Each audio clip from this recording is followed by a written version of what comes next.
빌립보서 4장 8절과 9절 아마 다음 주까지 한 번 더 본문을 가지고 봐야 될 것 같습니다. 그 원고를 작성하다 보니까 은혜가 너무 끝나지가 않네요. 그래서 다음 주까지 한번 더 보고 아마 8절과 9절이 마무리되지 않을까 싶습니다. 8절 봅니다. 끝으로 형제들아 무엇이든지 참되며 무엇이든지 경건하며 무엇이든지 옳으며 무엇이든지 정결하며 무엇이든지 사랑받을 만하며 무엇이든지 칭찬받을 만하며 무슨 덕이 있든지 무슨 기림이 있든지 이것들을 생각하라. 너희는 내게 배우고 받고 듣고 본 바를 행하라. 그리하면 평강의 하나님이 너희와 함께 계시리라. 아멘. 우리 앞뒤로 인사하겠습니다. 한번 합시다. 네, 반갑습니다. 우리 자신을 한번 축복했으면 좋겠습니다. 나는 축복의 사람이다. 믿으시기 바랍니다. 동일하게 오늘도 무엇이든지라는 제목으로 두 번째 함께 은혜를 나누도록 하겠습니다. 먼저 이 두 번째 오늘 본문을 들어가기 전에 지난주에 우리가 나눴던 본문의 내용을 간략하게 정리하면서 본문으로 들어가겠습니다. 지난주에도 두 가지를 살펴보았습니다. 하나는 무엇이든지 참되며 무엇이든지 참된 삶을 살기 위해서는 우리가 그리스도 안에 거해야 된다. 그게밖에 없다라는 것을 우리 사도 요한의 말씀을 통해서 우리가 깨달았습니다. 사도 요한이 이렇게 말씀하고 있죠. 자, 요한일서 5장 20절입니다. 또 아는 것은 하나님의 아들이 이르러 우리에게 지각을 주사 우리로 참된 자를 알게 하신 것과 또한 우리가 참된 자 곧 그의 아들 예수 그리스도 안에 있는 것이니 예수 그리스도가 참된 자라는 겁니다. 그분 안에 있을 때만이 우리가 참된 삶을 살 수 있다라고 사도 요한은 말씀하고 있는 거예요. 그는 참 하나님이시요 영생이시니라 이렇게 말씀하고 있습니다. 그리고 바울은 두 번째로 경건하라 하며라고 권면하고 있었습니다. 지난주에 바울은 지금 말하고 있는 경건이라는 의미는 우리가 알고 있는 경건과 다른 의미를 담고 있다고 지난주에 말씀드렸습니다. 인격적으로 존경할 만한 것. 이 경건이라는 단어는 인격적으로 존경할 만한 사람 이런 의미를 담고 있는 거예요. 우리가 생각하고 있는 거룩성, 순결성 이런 무거운 단어가 아니라 인격적으로 본받을 만한 사람 이런 의미를 담고 있는 게 지난주에 살펴봤던 경건에 대한 의미였습니다. 우리가 참된 삶을 살 수 있고 그 누군가가 나의 인격 삶을 본받을 만한 삶을 살 수 있는 것은 나의 힘이 아닙니다. 내가 예수님 안에 거할 때 예수님께서 나를 그런 삶을 살 수 있게 이끌어 주심을 우리가 지난주에 함께 은혜를 나눴습니다. 내가 주님 안에만 거하면 주님이 그런 참된 삶과 나를 본받을 만한 인격이 되게 나의 인격을 다듬어 가신다는 거예요. 주님께서. 이제 오늘은 본문에 다시 한번 들어가서 첫 번째로 또 오늘 나눌 게 무엇이든지 옳으며 라고 권면하고 있습니다. 옳게 살아라. 올바르게 살아라. 무엇이든지 옳으며. 또 질문해 보겠습니다. 인간은 옳은 선택을 하며 무엇이든지 옳을 수 있을까요? 올바른 선택을 할 수 있을까요? 올바른 삶을 살 수 있을까요? 세상적 시각으로 봤을 때 도덕적으로나 인격적으로 아름답게 사시는 분들도 있습니다. 그러나 소위 말해서 털어서 먼지 안 나는 사람 없지요. 인간의 시각 겉모습으로 봤을 때는 저분은 법이 없어서 살만한 사람이다. 그는 나의 관점에서 본 거예요. 그렇죠? 나의 관점에서 그 사람을 본 거지 그 사람의 내면에 속속들이 들여다보면 정말 털어서 먼지 안 나는 사람 아마 없을 겁니다. 이렇게 인간의 몸을 입고 있는 사람은 올바른 삶 이런 삶을 살 수 없습니다. 성경에 대표적으로 두 인물을 보면서 인간은 근본적으로 무엇이든지 옳을 수 없음을 깨닫기를 소망합니다. 첫 번째 인물이 누구냐면 아담과 하와예요. 그들은 하나님께서 에덴 동산의 모든 것을 다 주었죠. 그런데 단 한 가지, 선악과는 먹지 말아라. 너희가 먹으면 정령 죽으리라. 너희가 살려면 저 선악과는 먹지 말아라. 하나님께 신신당부를 하셨죠. 그러나 그들의 선택은 하나님의 말씀을 어기고 선악과를 따먹고 말았습니다. 그들의 선택은 하나님의 말씀이 아니라 선악과였어요. 보암직도 하고 먹음직도 하고 지혜롭게 할 만하게 보이는 선악과를 따먹는 것이 그들 눈에는 최상의 선택이라고 생각했을 거예요. 그렇기 때문에 하나님의 말씀을 뒤로하고 그들의 선택은 선악과였습니다. 그 결과 온 인류에게 죄의 그늘이 덮이게 되었죠. 그리고 두 번째 인물은 사울왕입니다. 사울왕은 아말렉과 전쟁을 나갈 때에 호흡 있는 모든 것을 진멸하라. 남녀노소, 아이, 짐승 모든 것들을 다 진멸하라고 사무엘 선지자를 통해서 전달을 받았습니다. 그러나 사울왕의 선택도 하나님의 말씀을 고역하는 선택을 했습니다. 하나님의 말씀에 반하는 선택을 했습니다. 사무엘상 15장 15절에 보면 그게 잘 기록되어 있습니다. 사울이 이르되 그것은 우리가 아말렉 사람에게 끌어오는 것인데 그것이 뭐냐면 살찐 그 다음 나와요. 백성들이 당신이 하나님 여호와께 제사하여 양들과 소들 중에서 가장 좋은 것을 남기며 그 외의 것은 우리가 진멸하였나이다 하시니라. 좋은 것들은 하나님께 제사하려고 가져왔대요. 하나님의 명령은 뭐예요? 다 진멸하는 거예요. 좋은 것, 나쁜 것은 호흡에 있는 건 다 진멸하는 거예요. 그런데 그렇지 않고 나머지는 가지고 왔어요. 이 두 인물이 하나님의 말씀을 고백하는 선택하게 된 이유는 단 한 가지입니다. 그건 바로 욕심 때문이겠습니다. 욕심. 이 욕심이 인간을 올바른 선택을 하지 못하게 만듭니다. 아담과 하와는 사단의 꼬임에 넘어가 하나님처럼 너의 눈이 밝게 될 것이다. 이 욕심 때문에 선악과를 따먹게 된 거예요. 이 욕심 때문에. 피조물이 어떻게 창조자를 닮아갈 동일하게 될 수가 있을까요? 미련한 짓이죠.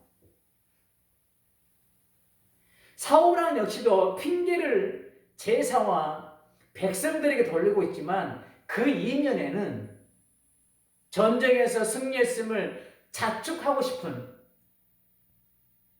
욕심이 있었기 때문이에요. 이 당시의 문화는 승리한 사람 왕에게는 그 모든 탈취물을 가지고 즐기는 그런 문화가 있었습니다.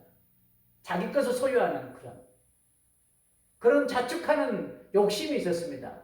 그래서 그 다음에 사무엘에게 혼나고 난 다음에 내려가면서 뭘 세웠죠? 자기를 위하여 기념비를 세웠습니다. 이렇게 살찐 것들, 하나님의 말씀을 거역하고 이렇게 했던 것들은 다 욕심부터 시작된 거예요. 자기 욕심부터. 그래서 성경 우리에게 이렇게 경고하고 있습니다. 욕심이 잉태한 게 죄를 낳고 죄가 장성한 즉 사랑은 낳느니라. 욕심. 별거 아닌 것 같죠? 이 컵 하나 갖고 싶은 거, 남의 집에 갔더니, 우리 집에 없는 새로운 제품이 있어요. 이 욕심 별거 아닌 것 같습니다. 쉽게 간과할 수 있는 아주 티끌 같은 것일 수도 있습니다. 그런데 성경은 이 우리가 쉽게 간과하고 넘어갈 수 있는 이 아주 작은 욕심이 사망에까지 이르게 할 수 있다는 거예요.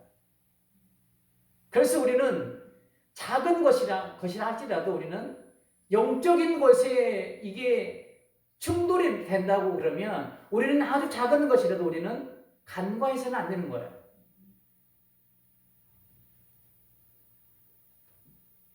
이 욕심은 우리의 판단을 흐리게 합니다. 그래서 옳은 행동을 하지 못하게 합니다. 옳은 판단을 흐트러뜨리기 때문에 옳은 선택을 하지 못하게 만듭니다. 진리에 대한 욕심은 옳은 길을 가게 합니다.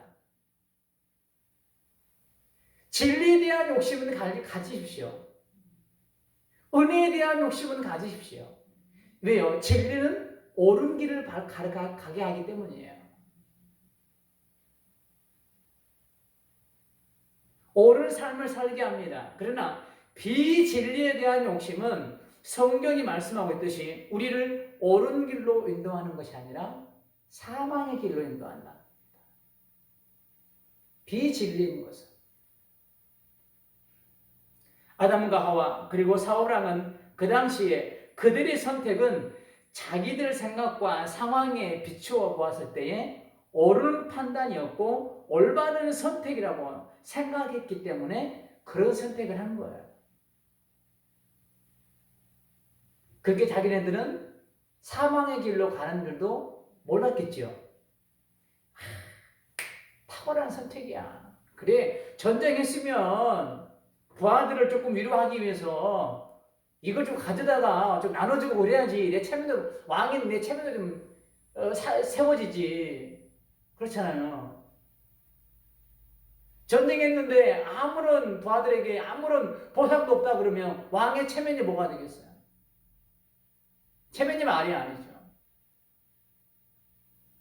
그래서 사울왕은 그 자기의 체면을 세우기 위해서 그런 선택을 했던 거 아니에요? 백성들의 소리가 무서워. 백성들이 뭐라고 외쳤을까요?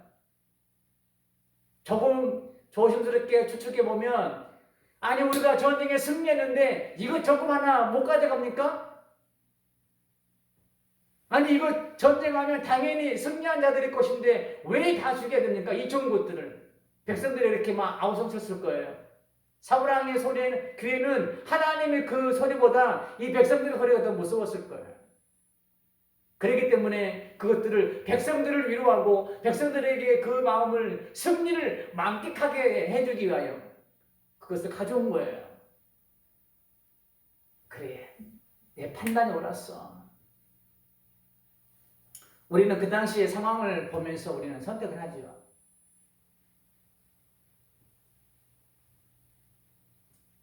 이사야 53장 6절에 보면 우리의 모습을 잘 기록하고 있습니다.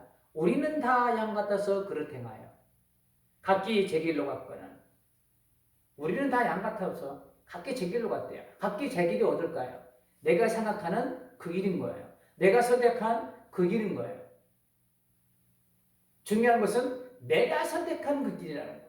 하나님이 정해놓은 그 길이 아니라 말씀이 지시하시는 그 길이 아니라 내가 생각하고 내가 판단하고 내가 선택한 그 길이 제갓길로 가는 길이에요. 우리는 다 양 같아서 그릇 행하여 각기 제 길로 갔거늘 여호와께서는 우리 모두의 죄악을 그에게 담당시키셨도다. 이 모습이 지금 내 안에 감추어진 모습인 거예요. 겉으로 드러나지 않는 모습. 그릇 행했다는 것은 자기 욕심을 따라 선택하고 행했다는 의미입니다. 이 모습이 어떤 상황을 만났을 때 욕심이라는 어둠의 그늘이 스멀스멀 올라오기 시작합니다. 감추어졌던 이 모습이. 그 어둠이 하나님의 말씀이 기억되는 것이 아니라 상황을 먼저 보게 합니다. 말씀이 아닌 이 논리에 따라 선택하게 합니다. 지금 이 상황에는 이거를 선택해야지 내게 유익이야. 그러면서 탁 스쳐가는 말씀이 있죠. 그래, 하나님 성경에 이렇게 기록되어 있는데 내 선택은 이거야. 그러면서 말씀을 끌어다가 내 상황에 끼워 맞추는 거죠. 합리화시키는 거죠. 내 선택에 대해서.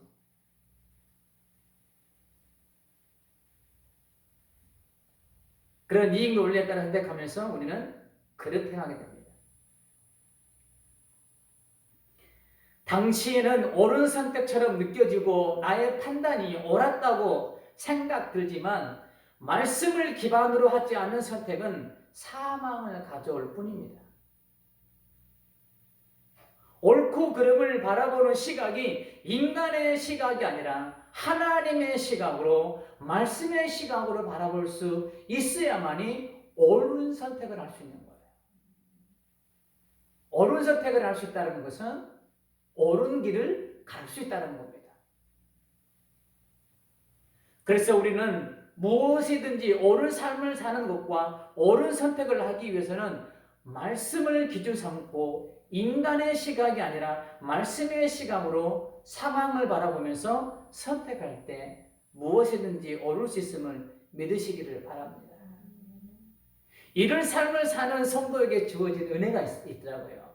계시록에 보니까 계시록 19장 8절에 보면 이런 옳은 삶을 사는 성도들에게 주어진 은혜를 이렇게 기록하고 있습니다. 그에게 빛나고 깨끗한 세마포 옷을 입도록 허락하셨으니 이 세마포 옷은 성도들의 옳은 행실이로다. 옳은 삶을 산 성도들에게 주어진 은혜, 새로운 세마포를 우리에게 허락하셨대요. 빛나고 깨끗한 세마포가 말씀을 따라 무엇이든지 옳은 삶을 살아가는 성도들에게 준비되었음을 믿고 오늘을 살아갈 때 말씀의 시각으로 무엇이든지 올바른 선택을 하며 옳은 삶을 살 수 있기를 주님의 이름으로 축복합니다. 두 번째로 바울은 무엇이든지 정결하며 라고 권면하고 있습니다. 무엇이든지 정결하며. 지금 본문에서 바울이 쓰고 있는 정결이라는 말의 헬라어를 우리나라 말로 그대로 번역하면 순수한, 섞이지 않는, 그리고 흠이 없는 이런 의미를 담고 있습니다. 정결이라는 단어 속에 순수한 것, 섞이지 않은 것, 흠이 없는 것. 지금 빌립보 교인들은 이단들과 반도덕주의자들 등과 같이 그들을 둘러싸고 있는 주위 환경으로 인하여 그들과 교제하면서 이단들과 교제하고 반도덕주의자들과 교제하면서 그들과 지금 섞이고 있습니다.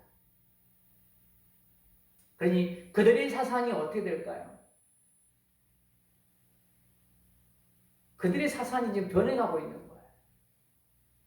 주님의 은혜로 말미암아 정결함의 은혜를 빌립보 교회 성도들에게 허락하셨는데 이단 사람들과 섞이면서 그 정결함과 순수함이 변질되어 가고 있는 거예요. 영적 순수함을 잃어가고 있습니다. 영적 흠집이 가기 시작하고 있는 거예요.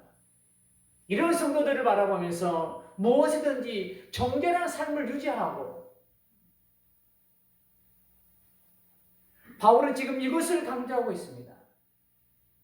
이단들과 반도덕주의자들에게 물들지 말고 하나님의 백성으로서 영적 순결함을 지켜라는 겁니다.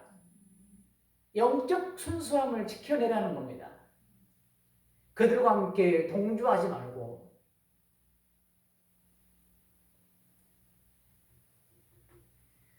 예화를 하나 들겠습니다. 바둑을 매우 좋아하는 목사님이 있었습니다. 일주일 내내 바둑만 드시는 목사님이에요. 주일날이 되어서 이제 강단에 섰어 보니 성도님들의 머리가 바둑알처럼 보이는 거예요. 검은 머리 하고 계신 성도님들은 흑돌로, 흰머리가 많으신 성도들은 백돌로, 딱 강단에서 보니까 흑돌, 백돌 이렇게. 그 바둑의 용어인지 잘 모르겠는데 아다리라는 말 있잖아요. 일본어인지 잘 모르겠는데 우리가 소위 이런 경우에 잘 쓰잖아요. 뭔가 타이밍이 잘 맞아졌을 때 속어로 그렇게 쓰잖아요. 아다리가 잘 맞았다. 아마 아까 바둑에서도 이런 용어가 있나 봐요. 아다리. 이렇게 한 수만 딱 놓으면 그 상대방의 알을 가져올 수 있는, 이제 딱 놓으면서 아다리 이런 게 있나 봐요. 저는 바둑에 대해서 잘 몰라서 모르겠는데 정확한지 모르겠지만 아다리 이렇게 하나 봐요. 이 바둑에 아다리 치는 것이 이쪽 저쪽으로 보이는 거예요. 성도들이 들어오면서 이제 이렇게 앉을 거 아니에요. 이렇게. 그러니까 이제 바둑알이 놓이는 것처럼 보이는 거예요. 이렇게. 그래서 아다리처럼 보이는 거예요.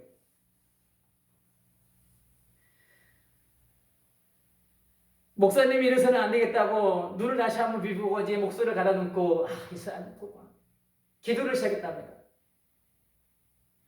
기도의 마지막에 우리가 어떻게 마무리하죠? 예수님의 이름으로 기도드립니다. 그 다음에 뭐죠? 여기까지 안 했어요.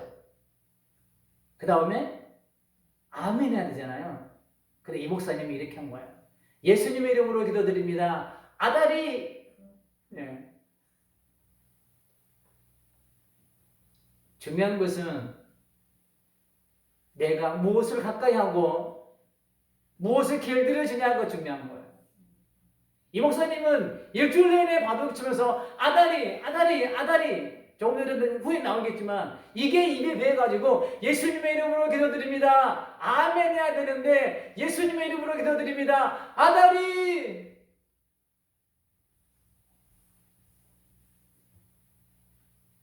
무엇을 가까이 하는가 중요한 거야. 반대의 인물을 한번 우리가 성경에서 찾아보겠습니다. 다니엘이에요. 다니엘 1장 8절에 보면 다니엘이 바벨론으로 잡혀가서 이런 요구를 받습니다. 다니엘은 뜻을 정하여 왕의 음식과 그가 마시는 포도주로 자기를 더럽히지 아니하리라 하고 자기를 더럽히지 아니하도록 환관장에게 구하니 3년을 왕의 음식으로 길르라는 명령을 받습니다. 근데 이 왕의 음식은 우상 앞에 제사를 드리고 나온 그 음식들이에요. 다니엘은 이 음식을 먹어서는 안 되는 거예요. 그리고 부정한 음식들이 많이 있습니다. 다니엘은 뜻을 정합니다. 안 먹게요. 그리고 다니엘 6장 10절에 보면 이런 말씀이 있습니다. 다니엘이 이 조서의 왕의 도장이 찍힌 것을 알고도 자기 집에 돌아가서는 입방에 올라가 예루살렘으로 향한 창문을 열고 전에 하던 대로, 중요한 겁니다. 전에 하던 대로 하루 3번씩 무릎 꿇고 기도하며 그의 하나님께 감사했더라. 바울을 좋아하던 목사님이나 죽음이 기다리고 있음을 알고도 동일하게 반복된 하루를 보냈던 다니엘, 이 두 사람의 결말은 하늘과 땅 차이입니다. 이 강단에서 목사님이 예수님의 이름으로 기도드립니다. 아멘을 외쳐야 될 목사님이 하루 종일 일주일 내내 아다리만 하고 있으니 예수님의 이름으로 기도드립니다. 아다리가 나올 수밖에요.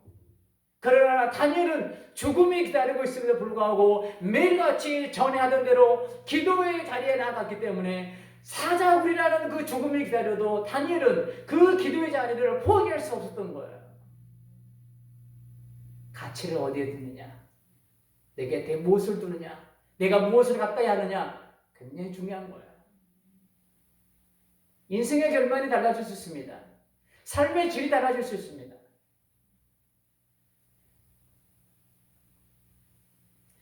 이처럼 하늘과 땅과 같은 어마어마한 차이를 만드는 것은 무엇을 가까이 하며 무엇에 길들여지느냐에 달려 있습니다. 목사님은 바둑을 가까이 하면서 바둑 둘 때마다 아다리를 외쳤을 것입니다. 그것이 입에 길들여져서 예배 시간에도 그것이 나도 모르게 나오게 되는 거예요. 그게 길들여져서. 그러나 다니엘은 임의로 성경적 가치관이 뚜렷이 서 있었기 때문에 왕의 음식과 같은 포로로서 누릴 수 없는 호감을 뒤로하고 영적 순결을 지켜내었고, 바벨론 고관들의 계략으로 다른 신에게 전하면 사자굴에 던져지는 죽음이 기다리고 있었지만, 기도의 자리에 나갈 수 있었던 것은 포로 생활 가운데에도 하나님을 가까이 하며 하나님을 놓지 않았기 때문이에요.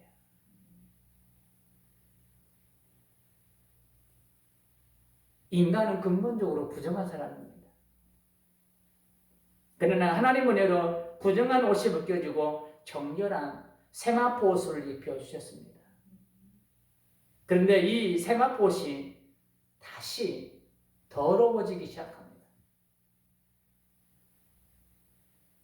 아담과 하와가 먹었던 선악과처럼 보암직도 하고 먹음직도 하고 지혜롭게 할 만하며 지금 나의 상황을 해결할 수 있을 것처럼 보이는 것들이 내 앞에 널려 있어서 그것들을 붙잡고 있고 그것들을 바라보며 그것들을 가까이 하며 영적 정결함을 이뤄가고 있습니다.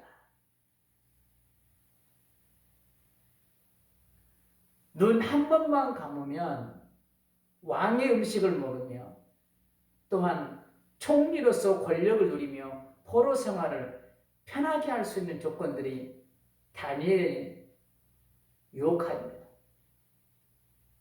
다니엘서 1장 8장 초창기에 다니엘이 잡혀갔을 때 그런 정말 눈 한 번만 감으면 호강할 수 있게 참고 잘 수 있어요. 초창기 1장에 보면 왕의 음식 포로로서 누릴 수 있는 조건인가요? 아니에요. 눈 한 번만 감으면 되는 거예요. 이런 유혹들이 있었지만 다니엘에게는 이것들보다 더 중요한 게 있었습니다. 그것은 바로 하나님의 자녀로서 지켜내야 할 영적 순결함이었습니다. 영적 정결함이었어요. 옛말에 먹을 가까이 하면 먹물에 옷에 묻는다는 말이 있죠. 여러분 지금 무엇을 가까이 하고 있고 무엇에 빠져 있습니다. 우리 주변 한번 보십시오. 바벨론과 같은 세상을 살아갈 때 왕의 음식과 같은 유혹들이 얼마나 많이 있습니까? 눈 한 번만 딱 감고 이 음식 한 번 딱 먹으면 되는 거예요. 눈 한 번 딱 감고 그냥 그 상황 딱 붙잡으면 되는 거예요. 말씀 한 번만 딱 뒤로 하고 눈 한 번 딱 감고 그냥 탁 하면 탁 해결될 것처럼 보여요. 보암직도 하고 먹음직도 하고 지혜롭게 할 만하면 나의 문제를 해결할 것 같은 착각에 빠지게 하는 것들이 우리 앞에 얼마나 널려 있나요? 이것만 잡으면 내 문제 해결될 것 같은데 그런데 자꾸 말씀이 걸림돌이 되네. 이걸 하려고 하니 자꾸 이 말씀이 떠오르네.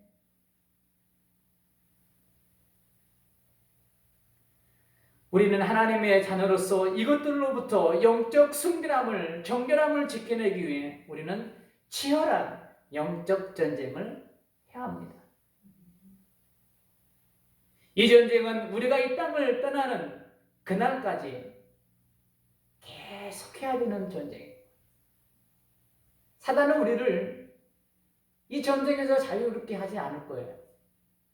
늘 우리 앞에 온갖 계략과 유혹들을 놓고 우리를 유혹할 거예요. 우리의 정결함을 유지하지 못하도록, 우리의 영적 순결함을 유지하지 못하도록 우리를 날마다 이런 왕의 음식과 같은 너는 눈 한 번만 감어. 한 번만 감고 이거 먹어봐. 얼마나 맛있게? 그런데 이 전쟁은 나의 힘으로는 절대 이길 수 없는 전쟁임을 잘 알고 계시죠? 나의 힘만으로는 백전백패입니다. 당장은 이기는 것처럼 보이죠. 예수님이 십자가에 못 박힐 때 사단은 쾌대를 불렀을 거예요. 우리가 이겼다고. 이처럼 당장은 그 선택이 이긴 것처럼 잘한 것처럼 보이지만 끝은 아니라는 거예요. 나의 힘만으로는 백전백패. 그러나 백전백승을 할 수 있는 길이 있습니다. 바울이 로마서에서 그 길을 우리에게 제시해주고 있습니다. 로마서 8장 37절에 보면 그러나 이 모든 일에 우리를 사랑하는 이로써 말미암아 우리가 넉넉히 이기느니라. 누구로 말미암아요? 나를 사랑하는 이로 말미암아. 나의 힘이 아니라 나를 사랑하는 이, 곧 하나님께서 나로 하여금 넉넉하게 이길 수 있게 만들어 주신다는 거예요. 나의 힘만으로는 백전백패이지만 나를 사랑하는 이, 곧 예수님으로 말미암아 우리는 승리할 수 있다는 말씀인 거예요. 그분이 나에게 승리를 안겨주시는 것입니다. 그분의 힘을 의지할 때 우리는 이기되 어떻게 이긴다고요? 넉넉하게 이기는 거예요. 요한복음 16장 33절에 보면 예수님께서 이렇게 선포합니다. 이것을 너에게 이르는 것은 너희로 내 안에서 평안을 누리게 하려 함이라. 세상에서 너희가 환난을 당하나 담대하라. 내가 세상을 이기었노라. 이미도 확증하셨습니다. 이겼다고. 십자가에서 죽음을 통해 나에게 저주의 옷을 벗기고 세마포 옷을 입혀주시고 영적 순결함을 회복해 주신 주님의 은혜를 잊지 말고 하나님의 자녀로서 영적 순결함을 지켜낼 수 있기를 주님의 이름으로 축복합니다. 결론입니다. 내가 가지고 있는 지혜로는 옳은 것들을 판단하고 선택할 수 없습니다. 인간적 시각으로는 옳은 것들을 선택할 수 없고 옳은 삶을 살 수 없습니다. 선택은 지극히 내 몫이지만 이거는 지극히 개인적인 선택인 거예요. 주관적 선택입니다. 오직 말씀 위에 서서 말씀의 눈을 통해 볼 때 옳은 것을 행할 수 있고 선택할 수 있는 겁니다. 이 말씀은 변개함이 없기 때문이에요. 주님 오시는 그날까지 1점이라도 변함없이 다 이루어지는 말씀이기 때문에 이 말씀이 참 진리이기 때문인 거예요. 정결한 삶도 그렇습니다. 나를 향한 유혹이 넘쳐나는 바벨론과 같은 세상의 한복판에서 성경적 가치관을 바로 세우지 않으면 우리는 철저하게 패배할 수밖에 없습니다. 더더군다나 우리 자녀들에게 이 성경적 가치관을 잘 세워주지 않으면 우리 자녀의 세대는 더 힘들어질 거예요. 이런 영적 패배자가 되지 않으려면 나의 영적 승리함을 빼앗아 가려는 것들이 내 앞에 있을 때 나의 힘으로 의지하지 말고 다니엘처럼 기도의 자리로 나아가 그분의 힘을 의지해야 된다는 겁니다. 그러면 그분이 넉넉히 이기게 하여 영적 정결함을 지켜주실 것입니다.